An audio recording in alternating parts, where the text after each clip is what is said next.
Si les voitures ont de moins en moins droit de cité, pourquoi ne pas leur voler leur place de parking?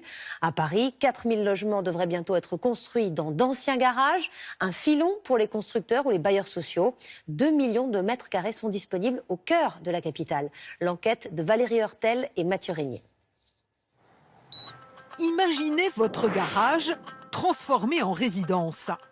Des immeubles pour automobiles reconvertis en appartements. Nos garages auront-ils une deuxième vie? À quel prix? En plein Paris, voici le parking qu'un bailleur social vient d'acheter.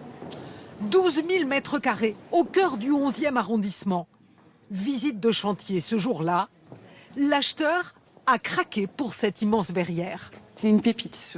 La première fois qu'on est arrivé ici, on était complètement époustouflés par la qualité de cet espace. Il faut le conserver, le transformer, le recycler et faire du logement ici, en plein cœur de Paris. Des logements à la place des voitures. Sur ce site, l'architecte a prévu 140 appartements. Cette halle va devenir des appartements, 2 rangées d'appartements de chaque côté. Et au milieu, nous allons ouvrir les dalles jusqu'au rez-de-chaussée. Pour faire un jardin. Ce grand volume et faire un jardin en pleine terre. Le projet terminé ressemblera à ça.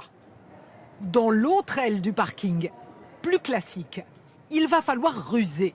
Pour avoir 2,50 m de hauteur sous plafond, les logements devront se glisser entre les piliers. Vous faites des appartements ici? Oui, nous faisons des appartements qui vont avoir un esprit loft. Cet esprit va être donné par ces poutres en béton que nous allons conserver, qui se verront dans les logements. Nous allons proposer sur le passage un large balcon, qui sera un espace extérieur très confortable pour les logements. Coût total des travaux, 20 millions d'euros. Des parkings aériens transformables comme celui-ci, dans la capitale, il y en aurait 140. Une vingtaine avec un vrai cachet architectural. Ils datent tous d'une époque où la voiture était reine. Fini les parkings avec vue imprenable sur les toits. L'époque a changé. À la ville de Paris, on nous le confirme, la voiture n'a plus la cote. On considère aujourd'hui que 70% des Parisiens n'ont pas de voiture. Donc on voit bien que ces parkings ont tendance quand même à avoir de moins en moins de clientèle. Pourquoi ne pas les transformer en logements alors qu'on a tellement besoin de logements à Paris? Les parkings. Rien qu'à Paris, un potentiel de 600 000 mètres carrés. En voici un déjà reconverti, là aussi par un bailleur social. Ça, c'est le passage qui servait de rampe d'accès pour les voitures. Pour faire des économies, le squelette du parking a été recyclé.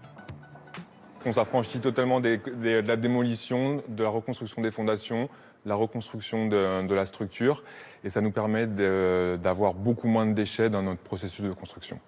Cette carcasse de béton vieille d'un siècle, l'architecte en a tiré parti comme il a pu. Ici, on est au cœur du parking d'autrefois. Exactement, on est même au cœur de l'ascenseur à voiture, puisqu'ici, on avait un ascenseur élévateur qui faisait aussi plateforme tournante pour distribuer les voitures arrivées à chaque plateau. Et on débouche ici sur les paliers d'étage. Un petit clin d'œil au graphisme habituel des parkings. Autour de cet élévateur, 10 appartements. Ils ont été posés sur les poutres de l'ancien parking. Celui-ci est un 4 pièces. Donc on voit ici ces poutres qui sont restées, le béton dans son jus, 1926, juste décoffré et repeint en blanc. Côté chambre, l'ossature du parking a été mise à nu pour faire rentrer la lumière. Dans le séjour, les verrières de la façade ont été conservées. On a un vrai logement qui a une vraie look, qui a une vraie identité par rapport à d'autres logements plutôt banals. Voilà. À Paris, une quinzaine de parkings comme celui-ci ont déjà été recyclés en appartements. D'autres attendent de trouver preneur.